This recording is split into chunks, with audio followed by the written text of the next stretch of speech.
Hello and welcome. My name is Brandon English. I'm the Director of Loss and Healing at the American Foundation for Suicide Prevention. We are glad you are all with us here tonight. We're also sorry that you are here tonight. We hope that our program this evening will provide you some hope, connection, and healing. We will have a wonderful panel of loss survivors discussing one of our films, Family Journeys, Healing and Hope After a Suicide. So in a moment, we'll screen our film. It runs for about 30 minutes. And when we come back, you'll join us for a panel discussion about the film, grief, and suicide loss. One thing we want to address is the last 2 years. The COVID-19 pandemic has changed many of us. It's changed how many of us work, how we live, and most importantly, how we grieve.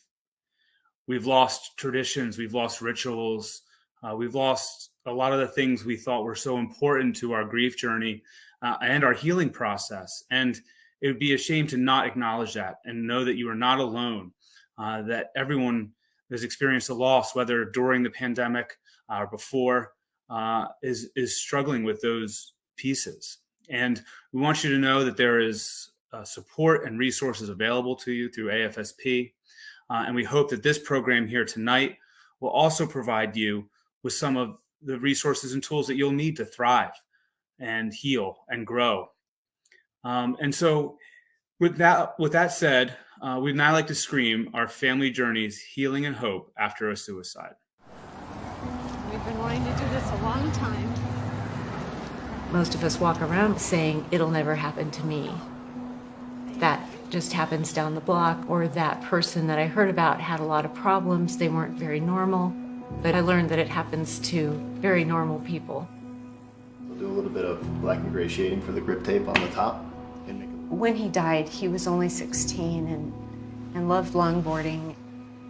Right now it doesn't feel so great. It feels very anxious. I think I'm a wimp, but I think long term I'll look at it and I'll always be glad I did it.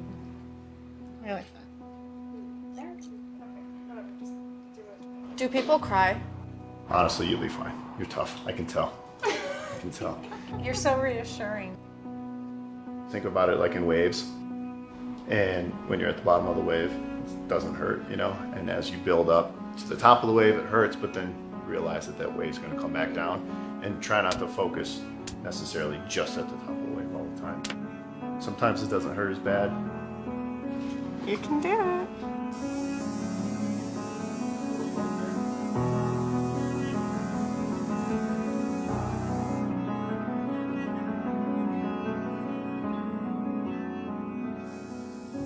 When a family loses a loved one to suicide, some people describe the experience as a kind of shattering. They lose their bearing and their perception and way of understanding themselves, the world around them, and their family. Families are profoundly impacted. I want you to be able to look at me. I'm freaking out. Okay, whatever, just do it. Suicide can tear a black hole of sorrow in a family. But grief can also draw them closer together as they discover new aspects of themselves and their family members, and as they journey together toward healing and hope. How's it look, Mom? Beautiful. When you hike Mount Wilson, you could be like, it's on my foot. It's kind of like that. I'm hiking this for you, Travis. Right up this side. Why did Travis take his life? We've thought about that, rehashed it. I personally could not see it coming. I still just don't understand it. I remember writing in my journal for the first several months after, just why, just that word. But I don't think we can ever really understand why anybody ever gets to that point in their head. The months that followed filled my head with every moment thinking, what did I miss? Why didn't I see it? Grieving a suicide loss is different from the experience of other kinds of loss, and that's partly because of the search for why. It's part of the human mind's natural instincts to try to understand something as horrific as the experience of suicide loss. Many times people will believe in the early phases that there's specific information that they may come upon that will help them in their process of grieving. I'm Ramona Odom. I lost my son, Daniel. He was 23, and July will be 2 years. He's not here to answer the question why. The only one who knows why is Daniel. In the majority of suicides, a mental health condition is present, perhaps diagnosed, perhaps undiagnosed, that can cause such terrible levels of suffering and anguish, and people can be very good at hiding that experience. Daniel was both the saddest and the happiest person I ever knew. Daniel came out as gay to Mona and Dominic and I think in 2008. By the time Daniel went to the hospital a month before he died,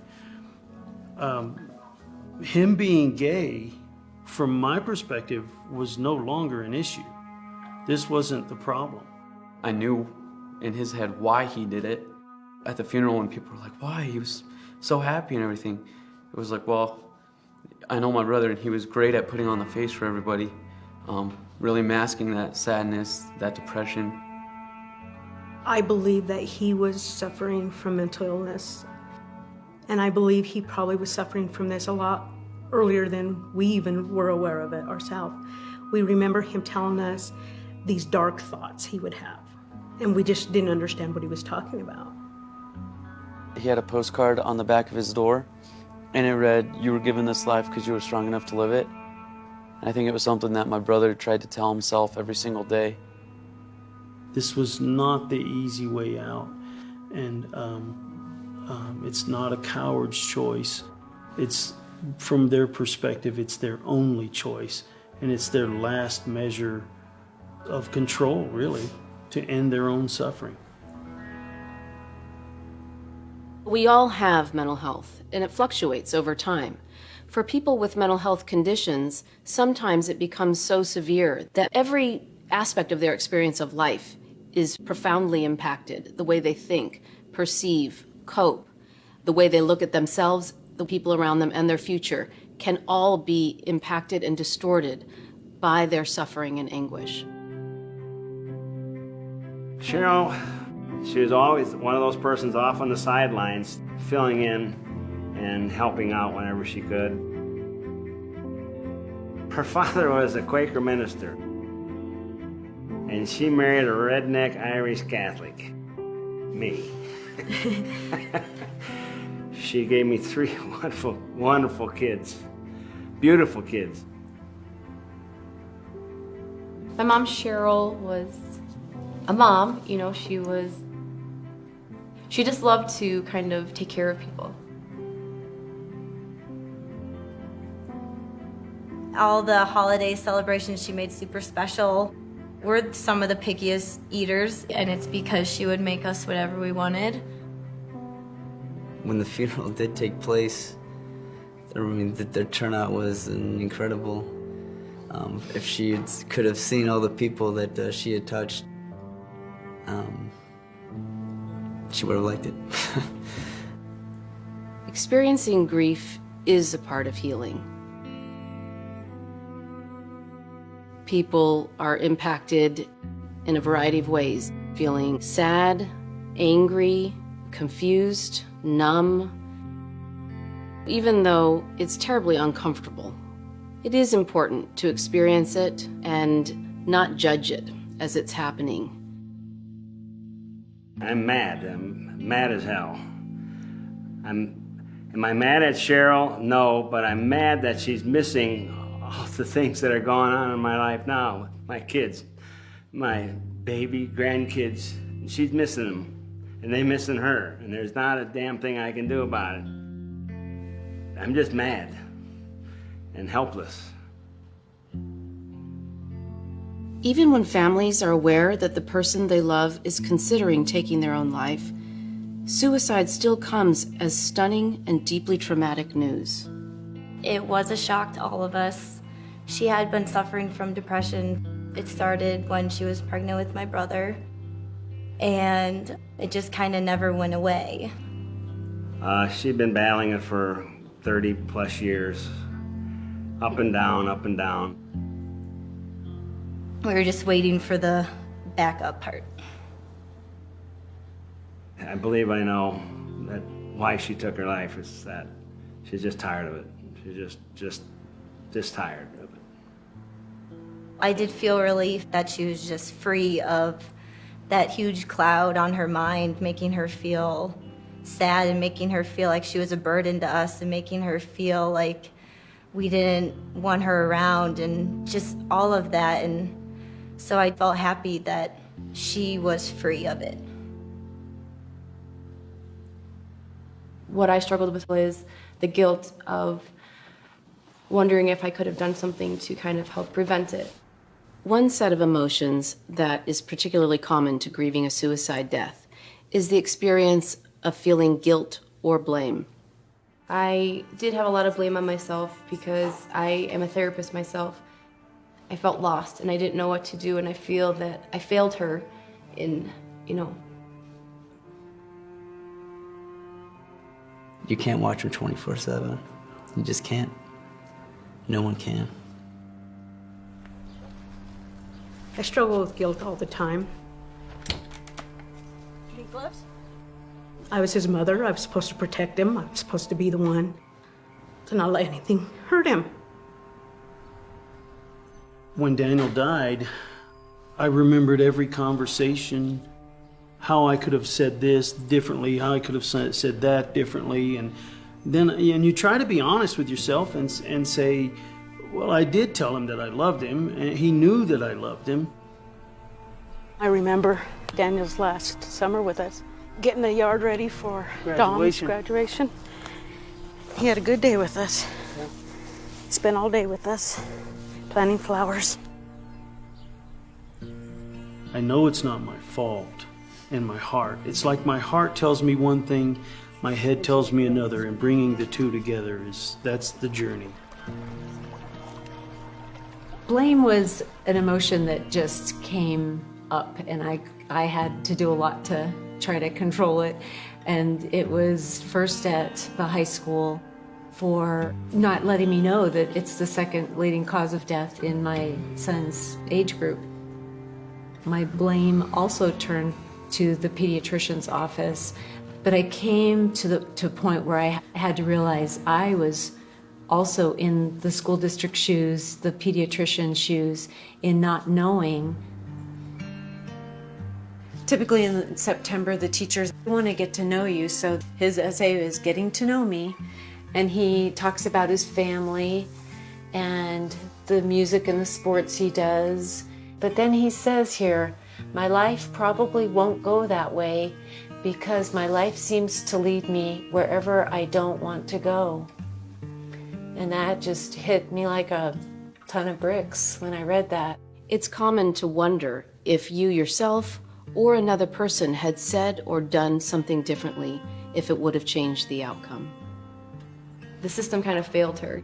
When she would go to this program, it was only 3 days a week and it was only half a day, and that made me frustrated to know that the insurance company was kind of keeping her from maybe getting more treatment that she needed. She was obviously struggling. She had been in the hospital and they released her.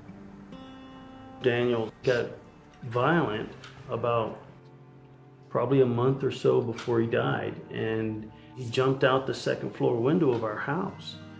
And I grabbed him when he went out the window. I grabbed him by his belt, pulled him back into the house. My wife and son called the police.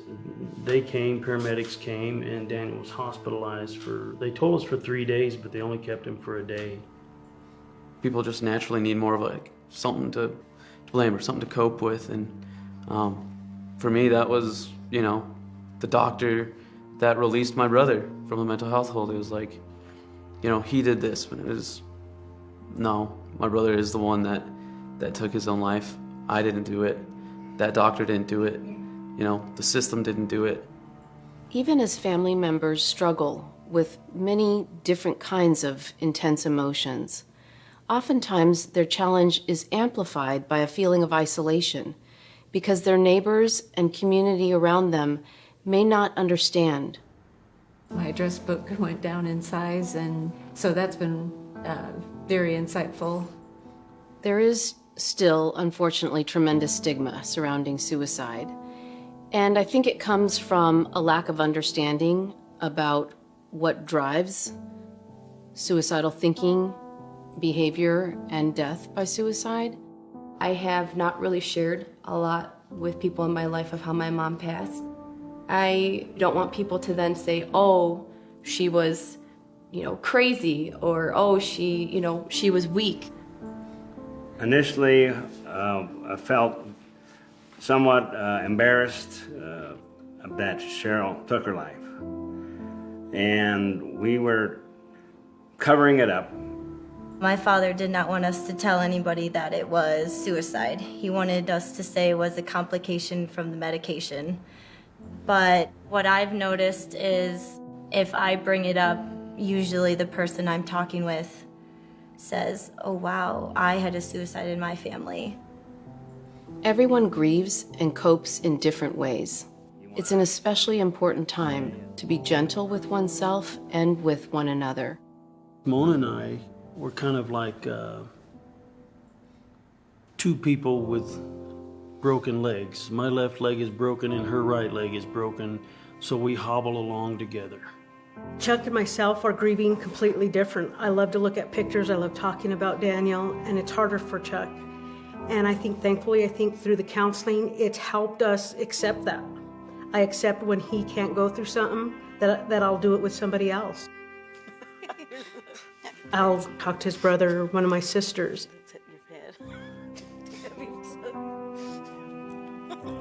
Mona loves pictures. She loves to look at albums and things like that.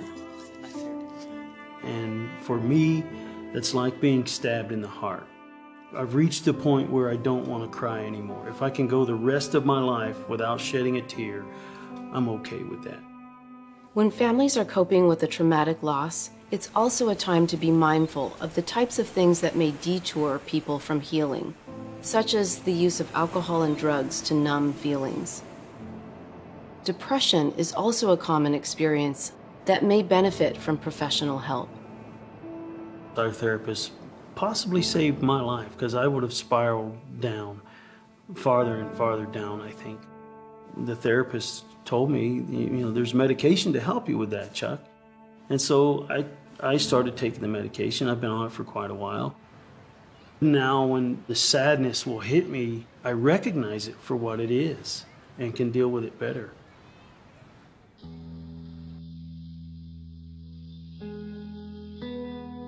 I felt just that constant need to be strong, having to hold it together for your parents, for everybody else. I have to almost force myself to grieve about it and to make the time for it. I make myself every couple weeks or months, whatever it is, sit down and read my brother's note to me again. I know that reading that note is always what will get me crying. My girlfriend was the only person I really let see how I felt. She, asked me, please just promise and just try to go to a counselor. Just please. The counselor that I had was this 50, 60-year-old lady, and I was like, I'm the opposite of who this is. I was like, she's not gonna help me. We don't relate on any measure, really. But I was really shocked and surprised at how good it made me feel. At first, I kept a lot of it in. Aaron or Mary Kate or one of you two brought up the idea of the groups. I'm like, all right, I'll go to this group thing. My brother, my sister, and I, we all went to the same group. Nobody was shocked by what you said because we were all in the same boat. And it just helped me to feel like I'm not alone in this experience. I'm not the only person who has lost somebody to suicide. Someone says something and it clicks in your head and you're just like, oh, I kind of feel that, I can relate to that. before that meeting lit out, I let everybody know, I'm really glad that I came to this. This is a good thing. It's definitely a good thing. I know in the beginning we were kind of more worried about my dad because he wasn't talking about it and he wasn't doing anything about it. My kids signed right up for seminars. It wasn't for me. I don't know why. I thought that would be a good thing to do, and it'll be healing and all that. But I like doing things other than talking about it. I like to do things. And this here vest is Cheryl's vest. She used to ride with me, and we had a hell of a good time. The American Veterans Motorcycle Riders Association, AVMRA, Chapter 7. There's veterans and non-veterans alike. There's about 100 of us. And it's a mutual admiration society because we love each other. And they accept me and accepted Cheryl with open arms. And I love them for it. Once a year, all the cyclists put flowers on the graves of all the fallen members of the American Veterans Motorcycle Riders Association. It means so much to me. It feels good that these people are honoring me and my wife, and not having to say anything, just being there. Now I don't feel stigma at all. There's a lot of love between these members of this group.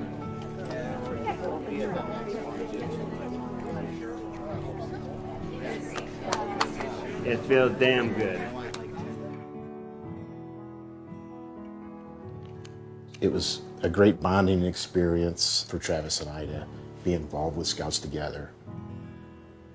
Travis was working on his ego when he took his life. Suzanne and I went to some meetings, but after a few meetings, I just felt like it's tearing me apart inside, listening to everybody else talk about, their children, and so I dropped out of that.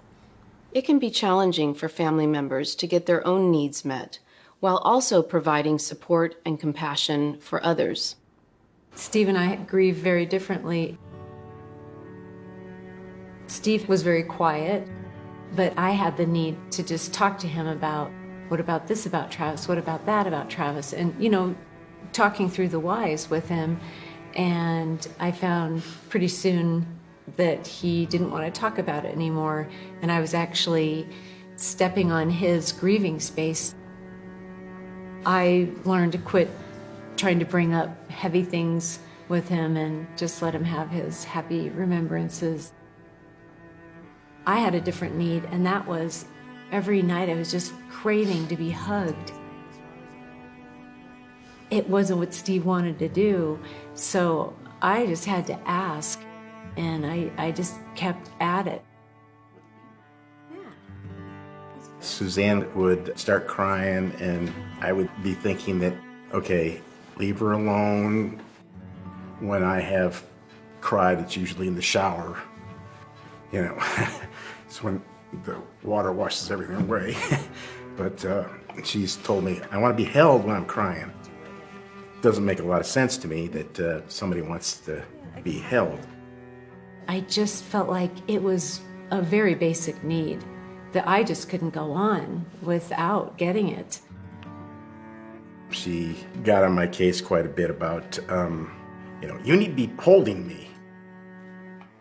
I just knew it's okay that I asked for it. It took over a year and a half to get to the level of hugging I needed. And now he's like a natural hugger, so it's a happy ending for us on that. That's definitely something you need. As grieving transitions to healing, many people find that by helping others, they find a way to reconnect with their community, to further their own healing process, and a meaningful way to remember and honor their loved one. I'm Sarah. I'm a fourth-year medical student. Nice to meet you. working with Dr. Beth. I think a big role of why I'm in medical school now is my brother's suicide. All of medical students need to do a mentored scholarly activity, and I chose to do mine on suicide curriculum in medical school. Take a deep breath. There's a huge opportunity for improvement in the medical curriculum. All clear? Sounds good. At first I was afraid to investigate a lot about suicide in medical school, and I kind of thought that's too much for me right now. I can't face that part of medicine right now. But I'm realizing that it's what I'm called to do. Improving the education for healthcare providers is a way that I can heal and I can give back to prevent this from happening to other people.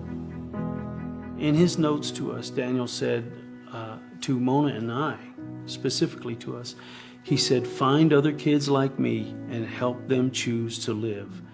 And so we didn't know how to do that. How do you do that? We got involved with AFSP and several walks. We started a Facebook page, and from there we progressed into a nonprofit. We call it Dale's Dream, keeping people alive. Word comes to us that this person or that person may have lost someone to suicide. So we try to provide at least a list of resources where people can get the counseling that they need. We call it a care package. It's just amazing the impact these little teddy bears and just this little bit of information that we're sending folks has on them. How's it going? I'm Dominic. Eric, nice to meet you. I'm Chase. Dominic. I think I've always been interested in being a first responder. Since I was a little kid, I always enjoyed seeing the lights and sirens go by me and wonder what was going on. So I'm trying to figure out which public safety department I want to go into. You want a tour here? We'll Absolutely. show you how it's done. One night, we had to call 911 with my brother. The police showed up. They, de-escalated the situation extremely well, and they determined that Daniel needed to be put on a mental health hold and took him to a nearby hospital.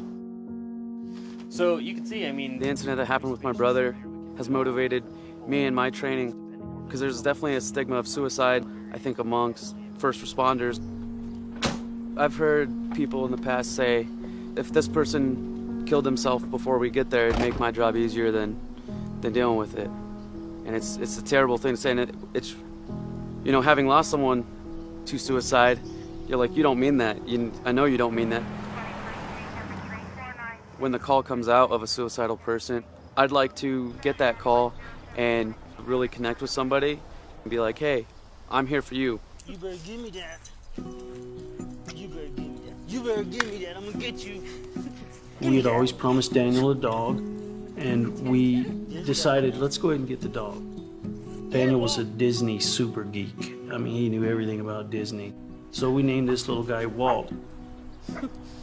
What you barking at? We got Disney just a few weeks ago, really as a companion for Walt. I'll play. I just ain't gonna walk on a leash. No, thank you. I don't do leashes. Walt's purpose is to heal broken hearts, and he's good at it. Daniel would have been 25 on Friday the 12th. I broke down. I just broke down, and Walt came from nowhere out of the other room and jumped up onto the chair with me and put his head up next to mine, and he comforts me. My sister told me, I can't believe you're a little dog guy now. And I said, well, neither can I, but I am. Walt definitely takes the pressure off of me. I can't be my brother. Walt can't be my brother, but he's what they need, something to be able to love on.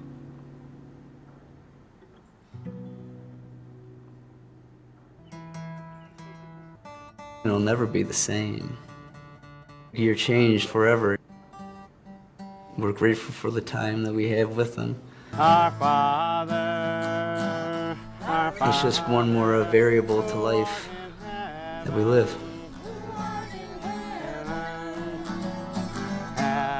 My mom didn't do a lot of things that she wanted to do because of the state her mind was in. And so I feel that I don't want to slow down. I want to kind of keep going and do the things that I would like to do in life and give her a little hoorah when I do them. Losing someone to suicide, it shines a bright light into your life, and you can truly see what's important. It's forced me to count my blessings, to live today and to love today. I focus on what I do have and who I want to be to the people that I have in my life. Something that's helped me is to remember what a gift Travis was to me, and how am I going to share that gift?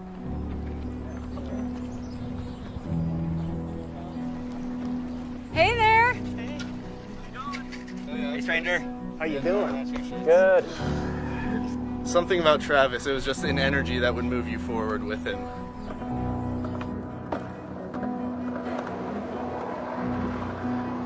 Every time you're riding down a hill, he had his hands up in the air, screaming at the top of his lungs.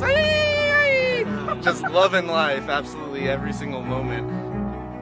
I know he's been a gift to me that I can keep the rest of my life. He's always with me.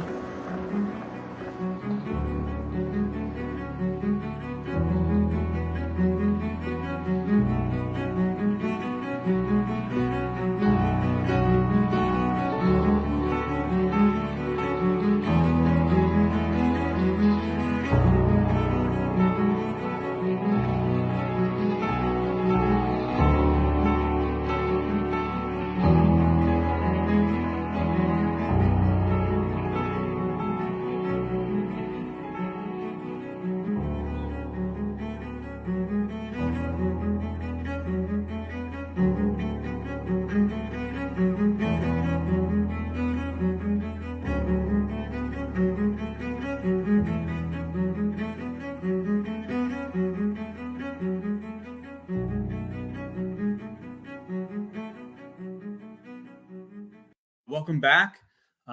We hope that you were able to appreciate and feel the film that we just experienced, Family Journeys. And now that you're back, we're glad you're with us still. I am joined by an amazing panel of suicide loss survivors. They're here to discuss a little bit of their take on the film, but also how their grief has changed and evolved over time, what's helped them, what hasn't helped them. And so I'm eternally grateful that they're here with us tonight to talk about that and have this conversation. So I'd like for them to introduce themselves. I think it's best for them to introduce yourselves, if they can just tell us your name, where you're from, and why you're here. So Adam. Thanks, Brandon. My name's Adam Jackson. I'm from Indiana. I lost my brother in 2004 to suicide. Since then, on that recovery journey, I've been involved with the AFSP as a board member and as a volunteer. Thank you. Thank you for sharing that with us. John. Hi. Thanks, Brandon. My name is John Gaines. I'm from Henrico, Virginia. I'm here honoring my son, Airman First Class John Wesley Gaines Jr. He died by suicide in the Air Force in 2009. And I've been involved with TAPS, and I'm now a member of TAPS and do work to help grieving fathers. Thank you, John. And Nikki. I'm Nikki Scott. I am in Nashville, Tennessee, and I lost my mother, Viola, in 1999. And I have been volunteering with my chapter for about 6 years, and now I remain on the National Loss and Healing Council. Wonderful.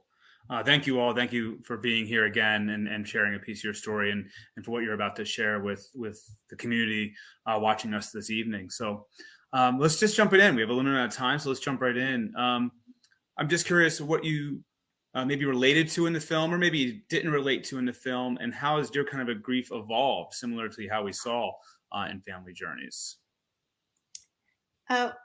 One of the biggest things that I identified and related to in the film was definitely Daniel's family, because he left notes for everybody. And my mother did the same thing. And I will say that after that, I didn't look at that note for very, very long time. And this year was probably the first year that I did. And I got a completely different meaning from it than I did with the first time I read it. And it was a hopeful meaning, if you can even imagine that. But my mother was talking to me, and I heard it without the pain and the hurt and the rawness that I was feeling. And that initial hopelessness is gone, and grief has found its place in my life. And, there are definitely days where you take 2 steps back and days where you take 2 steps forward, and there's always resiliency. And knowing that I've come through probably one of the worst days of my life, it makes me be able to just go and know that I can handle almost anything. I can't say everything because I don't know what's coming, but yeah, it's definitely, of course, it's changed us all as people. Yeah, absolutely. That resiliency, I love that. I think that's so important. I think that's an important takeaway for all of us is it can build resiliency. Adam or John, do you have any thoughts? What you related to maybe in the film or didn't relate to? For me, I relate to the world being turned upside down and not knowing what to do, who to turn to, and kind of isolating to get through things. I do know that on the backside of all of this tragedy was a post-traumatic growth that I experienced. Being able to share my story with others to help me in the grieving process was tremendous for me. Yeah, that's great. Thank you. Adam?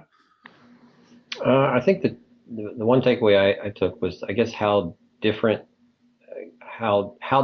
people grieved. And some people are huggers and some people just, cry in the shower alone. And for me, my personal takeaway was just knowing how what I went through and going, kind of like immersing myself in my work and kind of more of a survivalist mode. And that kind of was a long journey that kind of delayed my grief process, I think. And it took me a long time to get to a place where I could begin to grieve and deal with what happened and so forth. And, other members of my family just, they engaged in activities in their church or support groups and things like that. And then for me, it was much more of an individualistic kind of thing. Yeah, thank you for sharing. I think that's wonderful. I mean, especially what John and Adam we were saying too about post-traumatic growth and finding that, for those not familiar, it's that there is that resiliency that Nikki's talking about, that growth of a positive that you can heal and become and feel successful and feel joy again. And Adam, I love what you're talking about. I think we see that really clearly in the film how someone wants to be hugged and someone maybe doesn't, wants to cry in the shower, and you know what, that's okay, because I think as a family unit, right, we all probably expect everyone to kind of grieve the same, but everyone's going through this process differently. And I think that's a huge takeaway from the film. So. Yeah. And you need to understand, I think, the relationship to the person that was lost. I mean, for me, it was my brother, but, to my mother, it was her son. And, like John, he lost his son. And the emotions that may come about in a person just because of the nature of the relationship is and the way that person reacts to those emotions is going to be totally different as well. So I think it's a learning journey, and I think you're right. Each person is totally different and needs different things in their healing process. And that kind of brings me to a great question too about how, Adam, what you're talking about is how your sense of self changed. Like, how did you, still being a father, John, or still being a daughter, or still being a brother, how has your sense of self kind of changed since over time, maybe, or since your loss? How's that changed for you? For me, I am more aware of family now, and I realize how important family is, and I have more empathy than I had before, and understanding that nothing's promised, and you have to live today for today because tomorrow may not be here. It's beautiful. Yeah, that's beautiful. Nikki or Adam? My sense of self was very lost for a very long time. I didn't know left from right, obviously, and I think a lot of us are like that. My father died 4 years ago, and when that happened, my sense of self got really turned upside down because I went through this phase where I felt like an orphan. Like I did not have my tethers to this world anymore. And, you know, when your parents die, they leave gaps, and you have to find your cultural history. You have to find those stories that they didn't tell you when you were a kid, and no one's going to tell you now about where they came from and what their life was like. There are things about my mom me and my sister don't know. We don't know the answers to them. And who do we ask, you know? And so the view on that it leaves me is that what am I going to do for my kids so that they know after I'm gone, they know their mother and every detail of her life. And so I'm trying to write these things down, tell them, you know, just make the effort to not leave them disconnected from their history and their roots.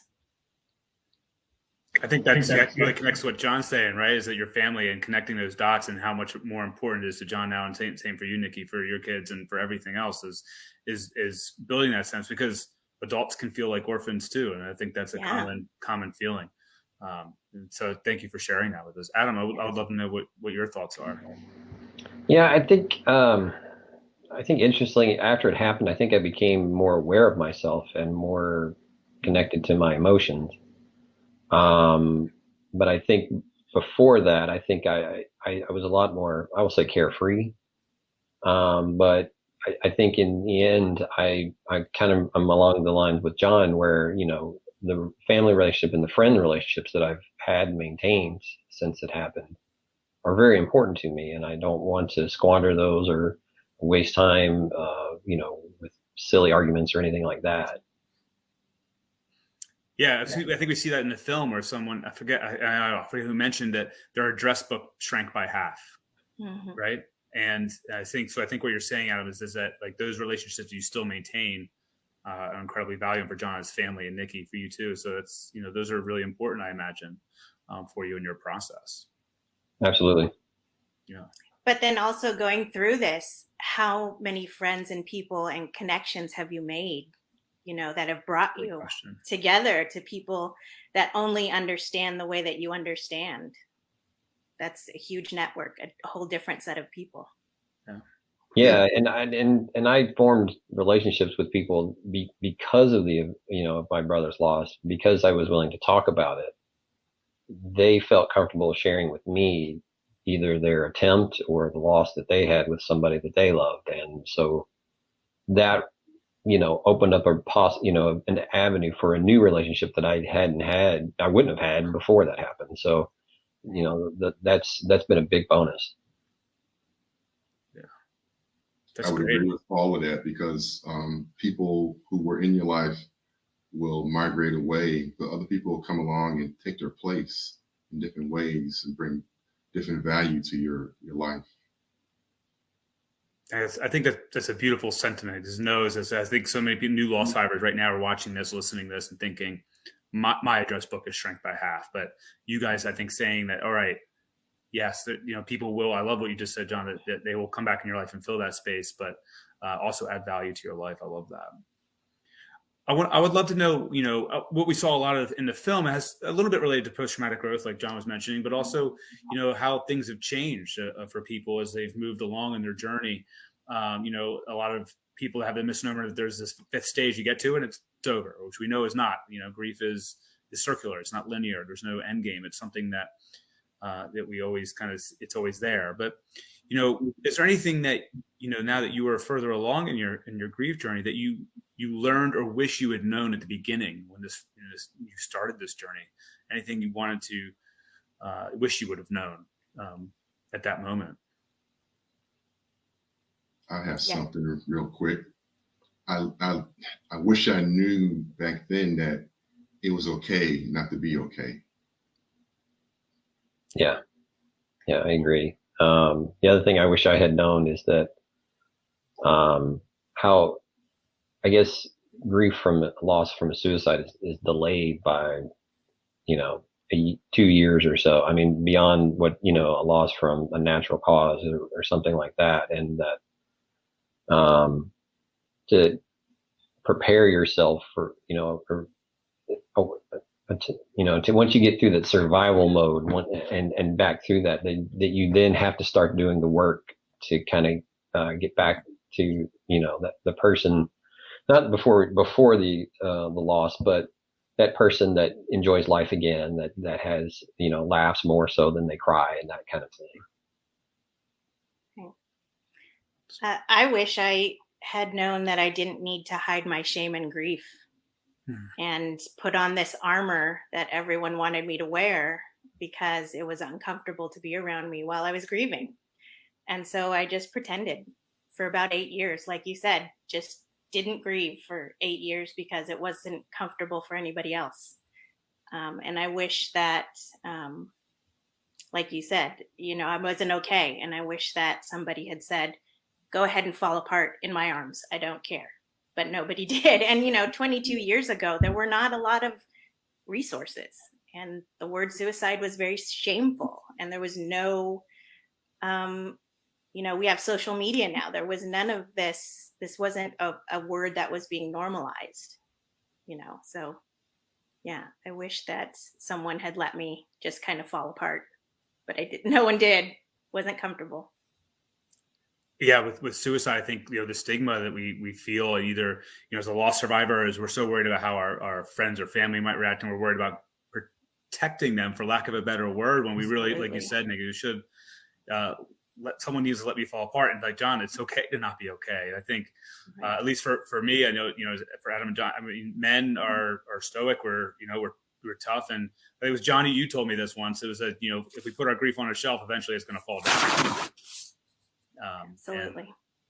I think that's what you guys are describing to me, at least. What was helpful for you in your process? We heard a lot in the film about support groups or counseling or getting involved with EMS or following in those things, or finding a new passion or creating memorials. What was helpful, or what is still helpful, I guess, is actually a better way to phrase it in your healing journey now? Well, for me, I mean, I sought out personal counseling when things got really bad for me, and that was helpful. And it was work. I mean, and it wasn't easy, and you had to rip the scab off a lot. But that got me to where I could then become kind of turn it into a positive, getting involved with the AFSP. Being open with friends about what happened and so on, and being able to share with them and have them share their stories with me, even if they're not a loss survivor but so many people deal with addiction and mental health issues that they felt comfortable in sharing that kind of thing with me. And it felt good to be able to have that exchange and be supportive to people I care about. Absolutely. For me, it was support groups. Like I said, I didn't grieve for 8 years. And the first thing I found was someone started a support group. And I thought, I'm going to go help facilitate this support group because I've got 8 years behind me. And I was no help because I cried every single time for 2 hours straight because it was finally a safe place where I could fall apart. And I facilitate support groups now because service is healing, and I want to be a place where someone else can fall apart. And I also did therapy. I started therapy this year. This was or actually a year ago in 2020 during COVID, and I did EMDR, and that was completely reliving the entire experience and going, like Dr. Moutier says, all those black holes that you hide from. So it was tough. Like Adam said, it's ripping it all off and reliving all of it. That's great. John? For me, my lifeline was the Tragedy Assistance Program for Survivors, because I was able to connect with other survivors of military loss, and then even further, suicide survivors, realizing that I wasn't alone like I thought I was. There were other people and men who had been through the same thing I was going through. And that empowered me to start really grieving and working through my grief journey. And then volunteering later on gave me a lot of sense of worth, giving back to my community, and then also giving back to the men of TAPS and becoming a peer mentor for them, and then eventually becoming a staff member. That's wonderful. I mean, thank you. I mean, there's so many different avenues, whether it's volunteering, like John said, and now working, and this is now your livelihood. And Nikki, I know for a fact, because I know you well enough, that you're in school to be a counselor yourself, and Yes. it takes courage, I think, to admit that it took 21 years, right, to get to therapy. And Adam, Yeah. acknowledging that it's like picking a scab over and over, and then you just sometimes have to do the work, and you just have to do it to get in that process and heal. I think that's beautiful. Thank you again for sharing that. You touched on one thing, Nikki, and I mentioned it a little bit right before we started the film, is COVID. This past 2 years has not been easy. And hasn't been easy for those not grieving, especially those who have experienced loss during COVID or even years before COVID.